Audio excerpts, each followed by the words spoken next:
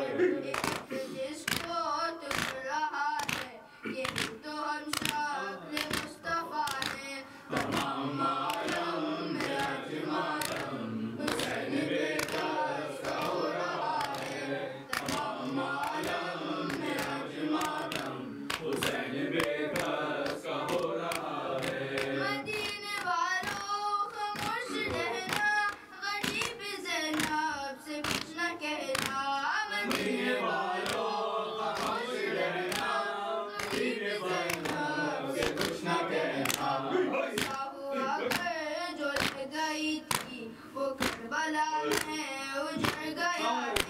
तमाम आलम में आज मातम हुसैन बेकस का हो रहा है। तमाम आलम में आज मातम हुसैन बेकस का हो रहा है। अज़ान शबीर है इबादत जनाब ज़ैनब की है अमानत। अज़ान शबीर है इबादत जनाब ज़ैनब की है अमानत। ये लोहा तेरे कलम से नश्र जनाब ज़हरा की कतार है। तमाम आलम में आज मातम हुसैन बेकस का हो रहा है। तमाम आलम में आज मातम हुसैन बेकस का हो रहा है। अलमगरों में सजे हुए हैं दिलों में फर्शे अज़ाब बिछा है। या हुसैन या हुसैन या हुसैन या हुसैन या हुसैन या हुसैन या हुसैन या हुसैन या हुसैन या हुसैन या हुसैन या हुसैन या हुसैन या हुसैन या हुसैन या हुसैन या हुसैन या हुसैन। सुगरा को रुलाता है ये चांद मुहर्रम का। सुगरा को रुलाता है ये चांद मुहर्रम का। सुगरा को रुलाता है ये चांद मुहर्रम का। जब सामने आता है जब सामने आता है ये चांद मुहर्रम का।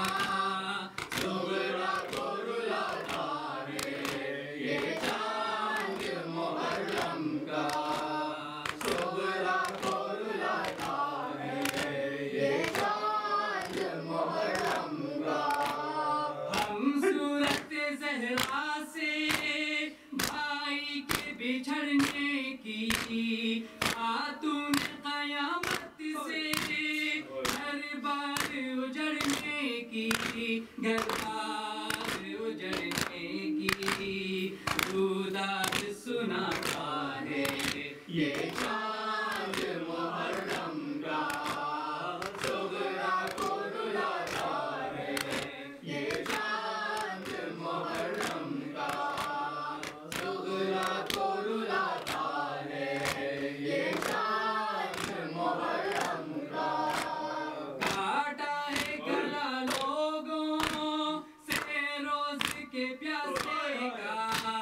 पामार हुआ लाशा अहमद के नवासे का।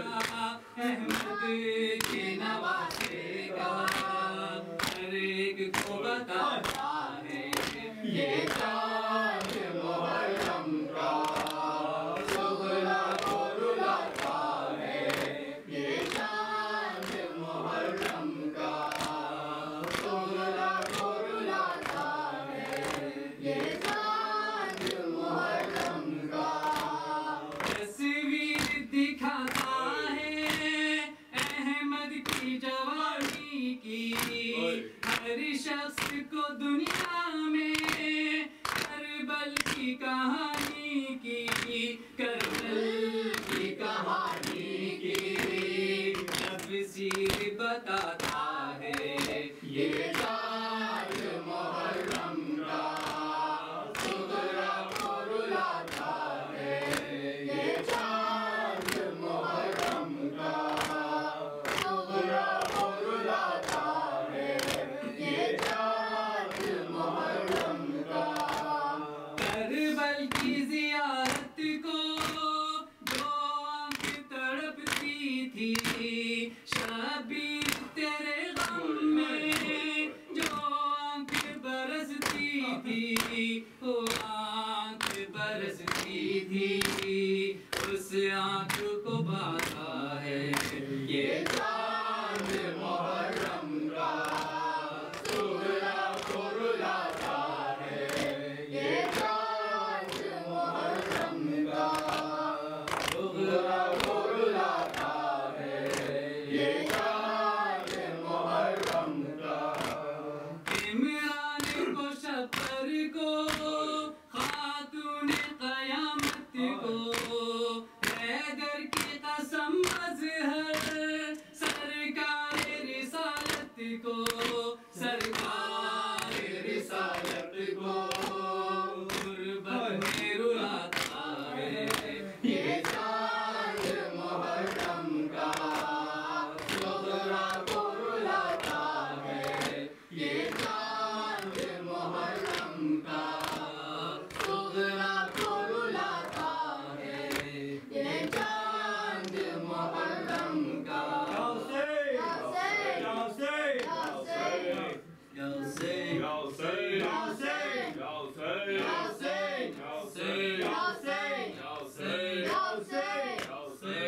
चाहूँगा ए मेरे नाना, मैं अपना खून बहाऊँगा ए मेरे नाना।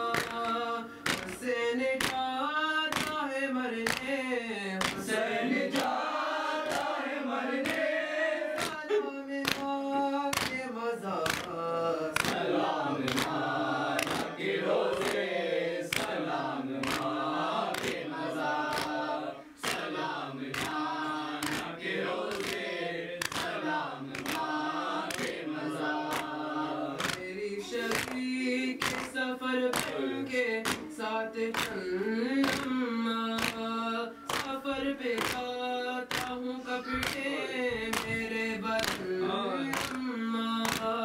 लिबास खुल्द सजा दे, लिबास खुल्द सजा दे, बदन पे फिर के बाद, सलाम नाना के रोज़े, सलाम माँ के मज़ार, सलाम नाना के रोज़े, सलाम माँ के मज़ार। या जलाने को नाना तुम्हारे रोज़े पर, जरूर आएंगी सुग़रा हर एक शाम सहर। खुदा करे रहे रोशन, खुदा करे रहे रोशन, सदा तुम्हारा मज़ार, सलाम नाना के रोज़े, सलाम माँ के मज़ार, सलाम नाना के रोज़े, सलाम माँ के मज़ार।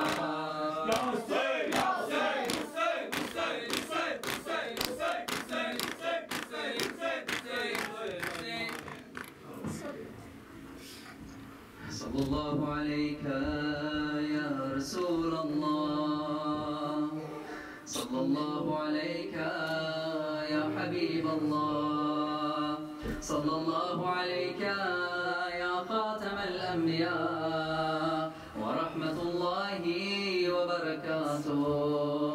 अस्सलामु अलैकुम अहलु बैतिन नबुव्वा व मअदिनुर रिसाला। अस्सलामु अलैका या अली या अमीरल मुमिनीन। अस्सलामु अलैकी या फातिमतज़ ज़हरा सय्यदती निसाइल आलमीन। अस्सलामु अलैका या हसनल मुज्तबा वारिथ अमीरिल मुमिनीन व रहमतुल्लाहि व बरकातुह। अस्सलामु अलैका या अबा